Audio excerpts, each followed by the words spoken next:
Halo, perkenalkan nama saya Rizka Maritulung Tobing dari Prodi Ilmu Hukum kelas 2025A dengan NIM 251176429 akan melanjutkan pembahasan materi untuk pertemuan yang ke-6, yaitu yang kedua tentang tokoh Cicero. Cicero adalah seorang ahli pemikir terbesar tentang negara dan hukum dari bangsa Romawi. Ia hidup pada tahun 106 sampai 43 sebelum Masehi. Ia juga seorang ahli kesusastraan dan ahli pidato. Pernah pula ia menjadi seorang advokat. Dalam banyak hal ia memiliki hasil-hasil karya dari sarjana-sarjana Yunani. Ini terjadi dari nama kedua buah buku karangannya yang sangat termasyhur, yaitu De Republica atau tentang negara dan De Legibus atau tentang hukum atau tentang undang-undang. Dalam kedua buku karangannya itu ternyata dengan jelas bahwa susunannya menimbulkan susunan daripada buku-buku karangan Plato. Tetapi meskipun demikian, isinya jauh lebih kurang bernilai bila dibandingkan dengan buku-buku karangan Plato, karena Cicero tidak banyak menunjukkan hasil pikiran-pikirannya yang asli. Negara menurut Cicero adalah merupakan suatu keharusan dan yang harus didasarkan atas rasio manusia. Ajaran Cicero ini sebetulnya meniru dan disesuaikan dengan ajaran kaum Stoa. Pengertian rasio di sini yang dimaksud oleh Cicero adalah rasio murni, yaitu yang didasarkan atau menurut hukum alam kodrat. Jadi tidaklah seperti ajaran Epikurus yang menganggap bahwa negara itu adalah merupakan hasil daripada perbuatan manusia dan fungsinya hanya sebagai alat saja daripada manusia untuk memenuhi kebutuhannya. Mengenai bentuk pemerintahan, Cicero berpendapat bahwa untuk yang baik itu adalah bentuk yang merupakan campuran dari tiga bentuk pemerintahan yang baik-baik pula. Kiranya di sini yang dimaksudkan adalah campuran dari bentuk pemerintahan, monarki, aristokrasi, dan republik. Tetapi meskipun tiap-tiap orang itu dapat mengambil bagian dalam pemerintahan, kiranya demokrasi adalah merupakan lawan daripada bentuk gabungan tersebut. Mengenai pendapatnya tentang hukum, Cicero mengatakan bahwa hukum yang baik adalah hukum yang didasarkan atas rasio yang murni tadi, dan oleh karena itu, hukum positif harus berdasarkan atas dalil-dalil atau asas-asas hukum alam kodrat atau rasio yang murni. Jika tidak demikian, maka hukum positif tersebut tidak mempunyai kekuatan yang mengikat. Bagi Cicero, hukum adalah satu-satunya ikatan dalam negara, sedangkan keadilan itu hanya dapat dicari melulu untuk keperluan keadilan itu sendiri, tanpa dicampuri pamrih tertentu. Akan tetapi, hukum alam dengan kesusilaan atau moral yang berdasarkan alam kodrat itu tidak dapat dipisah-pisahkan satu sama lain. Dengan demikianlah, ajaran kaum Stoa itu selalu mempengaruhi cara berpikir tentang negara dan hukum. Hal ini ada pula pada Seneca. Yang ketiga itu Seneca. Seneca yang pernah menjadi guru Kaisar Nero. Ia meninggal pada tahun 65 sesudah Masehi. Pada waktu hidupnya, Romawi telah mengalami kebobrokannya. Kekuasaan negara hanya tinggal pada kekuatan balentaranya. Raja-raja yang memegang pemerintahan telah rusak akhlaknya, sedangkan orang hanya mempunyai kemungkinan menarik diri ke alam kebatinannya sendiri. Demikianlah yang dijalankan oleh Seneca. Mulai saat itu orang mulai melepaskan diri dari adat kebiasaan luhur yang turun-temurun pada bangsa Romawi untuk mengabdi pada negara. Ini adalah merupakan suatu pembahasan yang besar-besar sesudah orang berabad-abad lamanya memegang teguh adat kebiasaan yang demikian. Orang mulai menjauhkan diri dari urusan-urusan kenegaraan dan mendalami kebatinannya. Pemerintahan dari Kaisar Marcus Aurelius yang tersusun dengan baik pun menunjukkan ketidakmampuannya melawan perkembangan sejarah yang berdasarkan alam kodrat itu. Dengan demikian, kerajaan dunia Romawi yang bagaimanapun kuatnya dan yang disusun menurut sistem ketatanegaraan yang praktis dan secara yuridis, tetapi kaku, kerajaan ini jatuh dalam keadaan bobrok. Hal ini disebabkan karena adanya bagian yang lemah daripada susunan ketatanegaraannya, yaitu bagian sosial etis. Juga kelemahan itu terdapat pada sistem atau politik pemerintahannya, yaitu sistem divide et impera. Oleh karena itu, Imperium Romawi tidak dapat mencapai kerajaan nasional yang mempunyai kesatuan adat, kebiasaan, bahasa, agama, serta ketatanegaraan seperti kerajaan Yunani. Kerajaan Yunani dahulu sebagai negara yang kecil telah mempunyai kesatuan yang kuat, dapat menaklukkan kekuasaan yang besar daripada Persia. Tadi telah dikatakan bahwa kelemahan daripada bangsa Romawi juga terletak pada sistemnya, divide et impera, karena di sini orang dapat menggunakan tipu muslihat dan sebagainya, asal itu untuk kepentingan negara. Hal ini menyebabkan kepentingan material dan bukan lagi dari sudut filsafat, melainkan ditinjau dari segi ketuhanan. dari segi agama, dan memang sesungguhnya bahwa perkembangan sejarah penularan tentang negara dan hukum pada zaman abad pertengahan ini berbarengan dengan timbul dan berkembangnya agama Kristen yang nantinya akan menimbulkan ajaran-ajaran tentang negara dan hukum yang bersifat teokrasi. Yang C. Zaman abad pertengahan. Di atas telah dikatakan bahwa setelah jatuhnya Imperium Romawi, sejarah pemikiran tentang negara dan hukum memasuki zaman baru, yaitu zaman abad pertengahan. Misalnya orang berpendapat bahwa zaman abad pertengahan ini dimulai dengan tahun 476, yaitu tahun keruntuhan kerajaan Romawi Barat, akan tetapi Augustinus, ahli pemikir besar tentang negara dan hukum, yang menciptakan ajaran-ajaran baru pada zaman itu, hidup setengah abad lebih dahulu, yaitu pada tahun 354 sampai 430. Sedangkan jatuhnya kerajaan Romawi Barat yang ditandai dengan penutupan praktik tentang negara dan hukum dari bangsa Romawi baru terjadi setengah abad kemudian, dihitung dari tahun 476 tadi, yaitu dengan diselenggarakannya kodifikasi undang-undang oleh Raja Justinianus dari kerajaan Romawi Timur. Dengan runtuhnya peradaban bangsa Romawi, maka tidak dapat dihindarkan lagi keruntuhan ketatanegaraannya, sedang sebaliknya kekuasaan dari agama Kristen semakin berkembang terus dan kemudian menggantikannya, karena tidak sedikit kaisar-kaisar yang memberi hati kepada penganut-penganut agama Kristen ini. Maka kemudian timbul keduniawian, yaitu suatu kekuasaan keduniawian yang semula ditolak oleh kaum gereja. Tetapi dalam perkembangan selanjutnya, hal ini merupakan suatu soal yang tidak dapat diabaikan. Pada zaman abad pertengahan ini tidak banyak memberikan kesempatan terhadap perkembangan pemikiran tentang negara dan hukum, serta ilmu-ilmu pengetahuan lainnya. Karena cara orang yang berpikir pada zaman abad pertengahan itu kurang kritis, segala hal di dunia ini selalu dikembalikan kepada asalnya, yaitu Tuhan. Dari terjadinya segala sesuatu di dunia ini karena sudah dikehendaki oleh Tuhan. Dengan demikian, lenyaplah alasan yang kuat bagi orang untuk mengadakan pemikiran tentang negara dan hukum. Pemerintah kerajaan memberikan segala sesuatu di lapangan agama, kesusilaan, dan adat istiadat. Asal saja hal itu semua itu tidak membahayakan kerajaannya, baik secara langsung maupun secara tidak langsung. Apa yang sejak semula menarik perhatian istimewa dari pemerintahan kerajaan Romawi terhadap penganut-penganut agama Kristen tersebut ialah adanya sikap yang istimewa dari mereka terhadap pemerintahan kerajaan, sebab mereka tidak mau mengenal dan menerima sikap yang lazim terhadap aliran-aliran lain, dan berpendapat bahwa hanya mereka sajalah yang memiliki pengetahuan yang sempurna dan yang lebih tinggi artinya daripada yang lain-lain, dan pendirian mereka sekali-kali tidak dapat dan tidak mau mengakui yang lain-lain itu sederajat. Dengan demikian, agama Kristen sejak semula telah menimbulkan persoalan-persoalan baru, yaitu persoalan tentang gereja dan negara. Inilah yang antara lain dianggap oleh raja-raja sebagai alasan untuk mengejar, menangkap, dan mengusut secara kejam terhadap penganut-penganut agama tersebut. Tetapi hal ini semula tidaklah mematikan agama tersebut, melainkan malahan makin menambah banyaknya penganut-penganut agama tersebut. Menurut penganut-penganut agama Kristen tadi, tidak ada kekuasaan di dunia ini yang harus ditaati dengan secara patuh, karena pertama-tama yang harus ditaati adalah perintah Tuhan. Perintah penguasa hanya boleh ditaati apabila pemerintah itu tidak bertentangan dengan pemerintah Tuhan. Suatu aliran yang memperkuat ajaran agama ini ialah aliran skolastik, karena aliran skolastik ini menjelaskan bahwa ilmu itu harus mengabdi kepada agama. Jadi sudah mulai sejak pada permulaan zaman abad pertengahan, pandangan hidup itu sangat dipengaruhi oleh ajaran-ajaran agama. Lebih-lebih setelah agama Kristen ini diakui sebagai agama resmi daripada negara, dan sebagai akibat daripada pengakuan ini, maka agama Kristen lalu mendirikan suatu organisasi yang kuat, yaitu organisasi gereja yang dikepalai oleh seorang paus sebagai wakil daripada Tuhan untuk memerintah di dunia.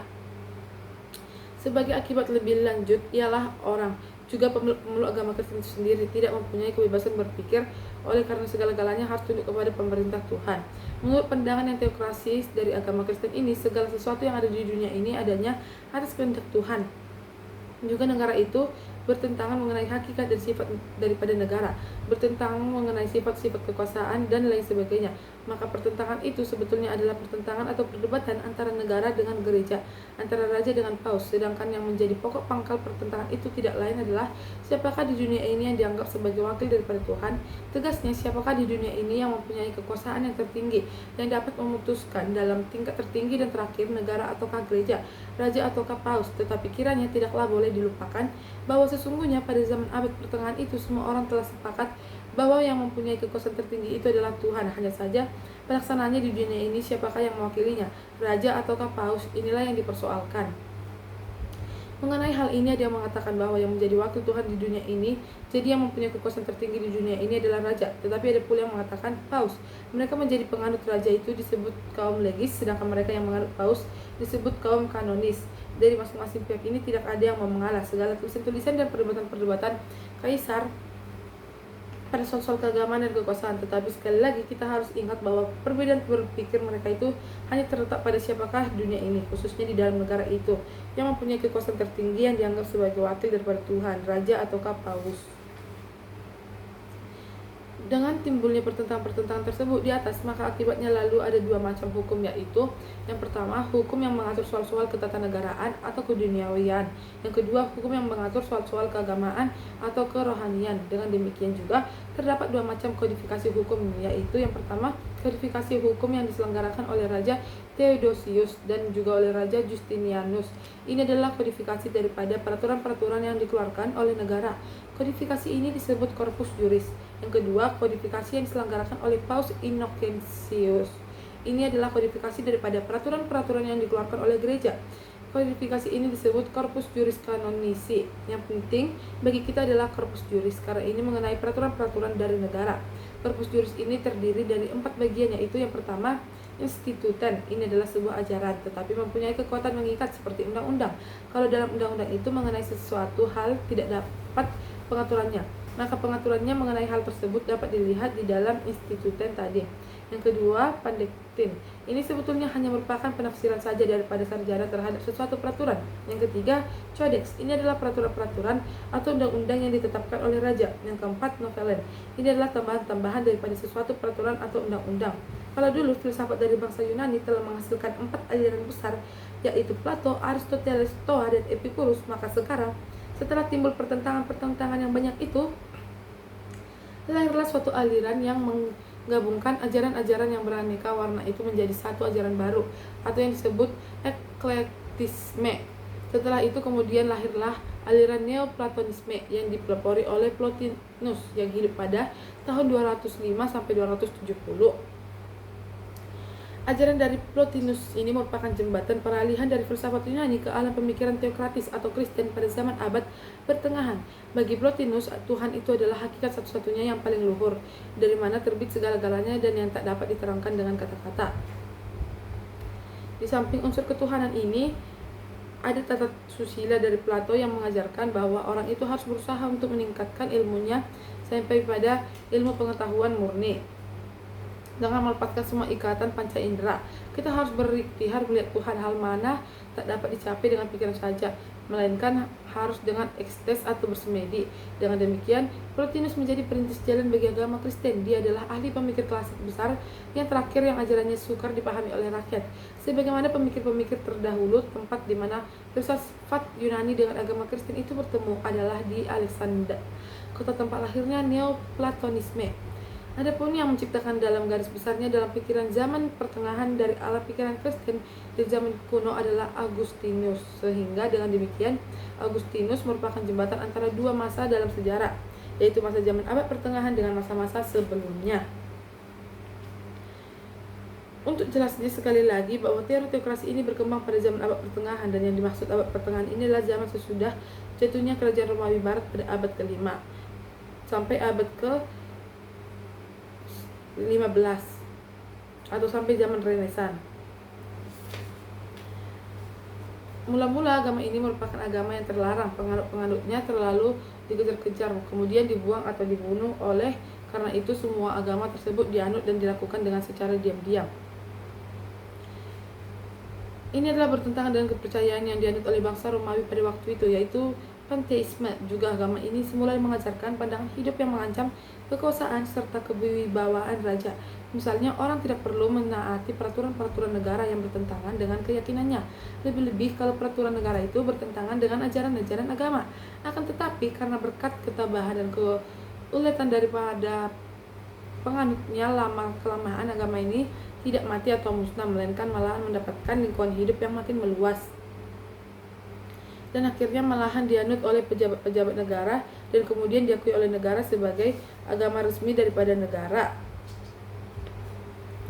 Akan tetapi berkat ketabahan dan keuletan dari para penganutnya, lama-kelamaan agama ini tidak mati. Setelah agama Kristen ini diterima sebagai agama resmi daripada negara, kemudian tumbuhlah suatu susunan gereja. sebagai bentuk organisasi daripada agama tersebut yang ada hubungannya dengan soal-soal keduniawian dan kenegaraan. Suatu kekuasaan yang semula ditolak sama sekali oleh gereja, karena semula gereja hanya berkecimpung dalam soal-soal keagamaan saja. Akan tetapi yang lambat laun soal-soal keduniawian dan kenegaraan itu dalam perkembangan agama selanjutnya merupakan suatu hal yang tidak dapat diabaikan. Susunan organisasi gereja tersebut yang dipimpin oleh seorang paus, organ-organnya menyerupai dengan organ organisasi negara yang dipimpin oleh raja. Mulai saat itulah sesungguhnya timbul pokok persoalan, pokok pembicaraan daripada sarjana pada zaman abad pertengahan. Para sarjana teokratis, apakah pokok persoalan atau pokok pembicaraan tersebut? Tidak lain ini adalah seperti yang telah disebutkan di atas, yaitu siapakah di dunia ini yang dianggap sebagai wakil daripada Tuhan. Tetapi mengapa soal-soal ini dibicarakan? Telah terjawab di atas, yaitu dengan terbentuknya susunan organisasi gereja yang organ-organnya sama dengan organ-organ susunan organisasi negara. Maka di dunia ini lalu terdapat dua organisasi kekuasaan, yaitu yang pertama organisasi yang dikepalai oleh seorang raja, dan yang kedua organisasi gereja yang dikepalai seorang paus. Padahal kedua organisasi kekuasaan tersebut mempunyai subjek yang sama, yaitu manusia. Maka kalau tadi dikatakan bahwa di antara kedua organisasi kekuasaan itu selalu timbul pertentangan-pertentangan, adalah pertentangan mengenai kekuasaan antara negara dengan gereja terhadap subjeknya. Tegasnya, siapakah yang mempunyai kekuasaan tertinggi di dunia ini terhadap subjeknya, yaitu manusia tadi. Pertentangan ini terjadi misalnya kalau pada suatu saat kedua organisasi ini mengeluarkan peraturan yang saling bertentangan, padahal kedua peraturan yang dikeluarkan oleh dua organisasi tadi mengatur hal yang sama, misalnya tentang perkawinan, pewarisan, dan sebagainya. Maka peraturan yang manakah yang harus ditaati oleh para subjeknya tadi? Inilah yang selalu menimbulkan kebingungan. Padahal pada waktu itu organisasi gereja betul-betul mempunyai alat-alat perlengkapan seperti yang dimiliki oleh organisasi negara. Tetapi sebelumnya membicarakan ajaran-ajaran daripada sarjana tersebut, baiklah diketahui terlebih dahulu bahwa zaman abad pertengahan yang berkembang selama lebih kurang 10 abad itu, yaitu dari abad ke-5 sampai dengan abad ke-15, sesungguhnya terbagi dalam dua masa, dua zaman. Pembagian tersebut ditandai dengan adanya atau terjadinya peristiwa besar, yaitu Perang Salib. Kedua zaman tersebut ialah yang pertama zaman abad pertengahan sebelum Perang Salib, abad ke-5 sampai abad ke-12. Yang kedua, zaman abad pertengahan sesudah Perang Salib, abad ke-12 sampai abad ke-15. Dalam kedua zaman ini terdapat ajaran-ajaran tentang negara dan hukum yang saling berbeda. Pada zaman abad pertengahan sebelum Perang Salib, ajaran-ajaran tentang negara dan hukum yang ada sifatnya adalah sangat teokratis. Segala sesuatu didasarkan atas kehendak Tuhan.